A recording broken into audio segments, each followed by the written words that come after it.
Peace, peace, y'all. Welcome to today's mathematics with your girl Sunshine Monet L tonight or today. I don't know where you at, but today is 9/28. So we have entered the third decan of the month. We got 2 more days of the energy of Moot, putting things up into the divine womb and watching it come back down. Ashe.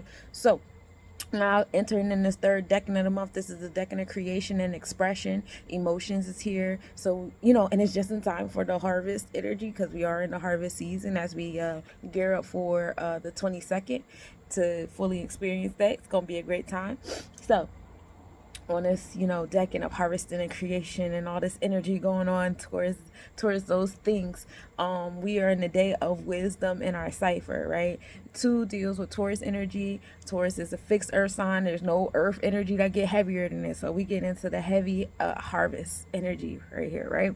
Wisdom is kind of like that discernment that you achieve when you start practicing and activating your knowledge, when you start putting actions towards that knowledge and allowing it to motivate you into spaces. So now we have this level of wisdom, we have this level of discernment. We're in the Taurus energy, a pot of priorities and what we see value in, and the hierarchy of the values and the priorities based upon that wisdom that we now have. And so we're going to take that too, and we're going to put it up into the cosmos, because we have this discernment, and this is our second time doing it. Well, actually it's like our third, because we had the 2 and then we had the 11. So like this is like our creation realm. We're harvesting again, more harvest energy. It's our third time putting the 2s up into the divine womb, Ashe.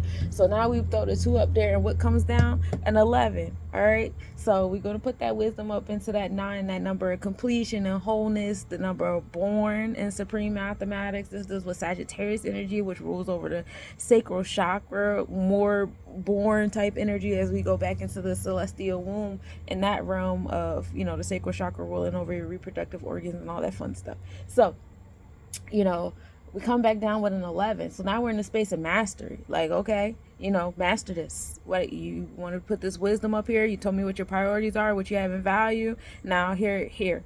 What you going to do with it? How you going to master it? You're going to learn about it.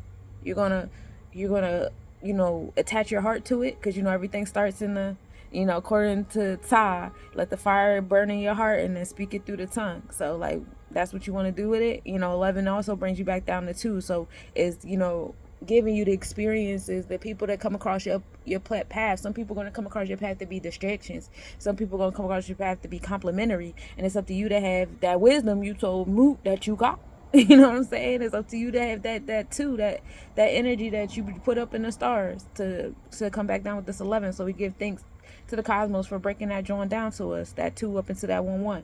So now we're going to take that 11, we're going to put it into the year of 8. This is the year of the wood dragon. It's the year of generosity and luck, and high highs make low lows. So the goal here is to be the homeostasis in the middle. You know what I'm saying? I know we like to have everything all at once, but that's not how it works here. You know what I'm saying? So in this space, you're going to learn like what happens when you have everything all at once. And those that have been overdoing it and sitting on them high highs, they're reaping the repercussions as we can see all over these screens, as Pluto bouncing back and forth between electronic communication, social detachment, revolutionary energy of Aquarius, and then back into that structure and the challenges and the different experiences that give you the discipline, order, and boundaries you need in Capricorn, right?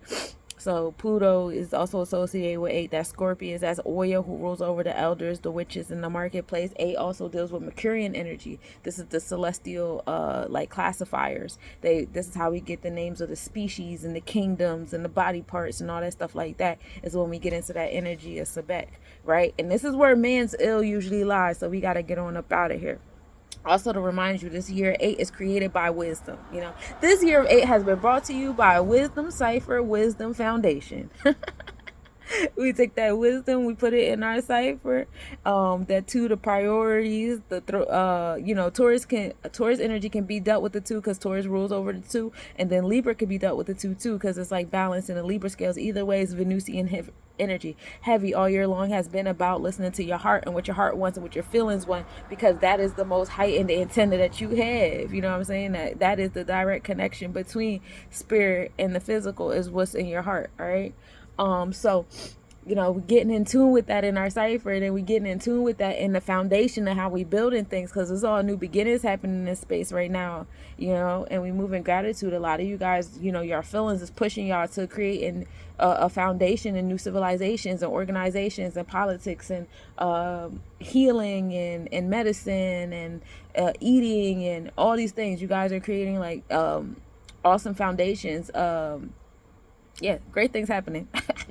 And so, you know, you put the 2-0, that brings us, you know, more wisdom. Then you bring the 2-2 together, more foundation energy. So now we got a 4-4, you know, so heavy, like, things being conceived, you know, all this energy is going into conception. What is your heart conceiving? What kind of reality is your heart conceiving? As you can see, some of these people's hearts have not been light as a feather, and that's why they're conceiving the reality that they're conceiving right now. And all this shit gonna be born in 2025. That's why everybody waiting on 2025 plan and all these different things, because the reality we've been creating is what we're going to receive next year. So you know, y'all be very intentional with the things that y'all be speaking on when your heart and your emotions are heightened, you know what I'm saying? Because, you know, you might be conceiving some things you didn't really want to give birth to. You was just chatting, you know what I'm saying? So, you know, and then also y'all need to work on y'all heart fitness, you know, making sure your heart stay light as feather, you know what I'm saying, but stay strong like bull. Light like Libra, strong like Taurus. That's the balance in the heart, Ashe. So that is the, you know, that's how we get to the year 8. So you're gonna take that 2 or that 11, right, and bring it to the year 8, and that brings us to 19. Knowledge being born in this space, you know, bringing us back to the divine womb and that intellect and taking that initiative to the things that we want to be born. Basically, that's probably why I ended up breaking down the year 8, because y'all had to hear all the foundation stuff y'all making, because that essentially is the 9. Overall, today is the day of 1. We get that knowledge in our cipher, and then we come into the 1. Today's the day of knowledge. Today's the day of taking initiative. Today's the day of the Ketters. You know, paying attention to that Aquarian energy, Ashe. Paying attention, you know, grounding yourself, meditating, receiving the downloads, the messages, you know, getting readings, or all those things, you know, that's in alignment. So let's talk about the astronomical report. We start the day off with the 94% wand and gibbous moon, and that moon are cleansing tangible things about our space. Moon rising at 8:17 p.m. and setting at 9:48 a.m.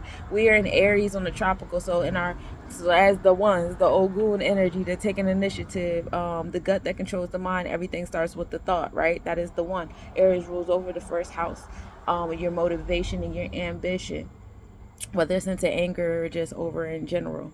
So, you know, taking initiative on those downloads that y'all received today is key. The sidereal Aries and the constellation in Pisces is supporting the fact that you're taking initiative and action on what spirit says to you. Sunrise at 6:45 a.m., sunset at 6:59 p.m. Excuse me. Neptune is the smallest distance to the Earth today at 12:08 a.m. So, you know, now we have that connection to the planet Neptune, which deals with the subconscious, the dreams. Some of you guys might be dreamy today, sleeping more than usual, especially for people who are ruled by Neptune in any, you know, placement or whatever. You guys will definitely be feeling that. Neptune reaches the max brightness as well at 2:07 a.m. So all that was this morning. Pay attention to the dreams that you had or the downloads or whatever, if you guys were awake like me. But it's a good space, a good time to, you know, really be tapping into spirit. Pay attention to the things that is spoken unto you and how you feel about it, so you can make moves on it, so you create the reality that you want to create in the year of 9. And we love it here at Cosmic Nobodies. And right now I'm doing a deal up into Harvest Energy. If you would like a card spread in alignment with a birth date number, so I will read the numbers that add up. You know, I will add up the numbers on your birthday, and I will tell you a story along those numbers. And then I will give you, you know, do an overall reading on your life path number as we get up to the final number, the final countdown. That is 9/19 from now until September 22nd, when we enter into the harvest energy. So that's what I got for you today, my Cosmic Nobodies. Y'all enjoy this beautiful holy day. Peace, y'all.